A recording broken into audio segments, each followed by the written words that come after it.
All licenses and certification permits for second-generation alcohol and alcoholic beverage distillers and manufacturers have been revoked.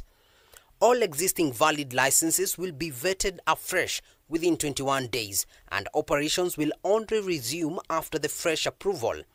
Bars in residential areas and close to schools have also not been spared. Any licenses currently issued to bars and other outlets, premises by county governments that are contrary to the provisions of the Alcoholic Drinks and Control Act, especially as relates to licensing premises within residential areas and around basic educational institutions, are declared null and void. As part of the government's strategy to eradicate illicit brews and substance abuse, bars or alcoholic outlets will only operate between 5 p.m. and 11 p.m. on weekdays and between 2 p.m. and 11 p.m. on weekends. Further, KEBS has been instructed to mark industrial ethanol with denatonium benzoate, a very bitter chemical, to prevent diversion for alcohol manufacture. Failure to which the operator shall be fined or imprisoned as provided by law, and all the drinks and related accessories in the premises will be forfeited, with accompanying licenses being revoked. Manufacturers and distillers aware of counterfeits of their products and fail to report to the Anti-Counterfeit Authority on the same will be deemed complicit.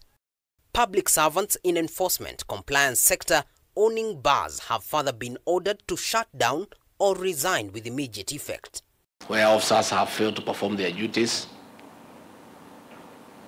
by acts of omission or commission, they will not be transferred to other counties, because that is essentially transferring failure, and all counties are part of this republic. Landlords who rent out their space for establishment of bars and wines and spirit outlets in prohibited areas shall be deemed as aiders and abettors, and therefore risk their property being forfeited to the government, among other forms of punishment. All county security committees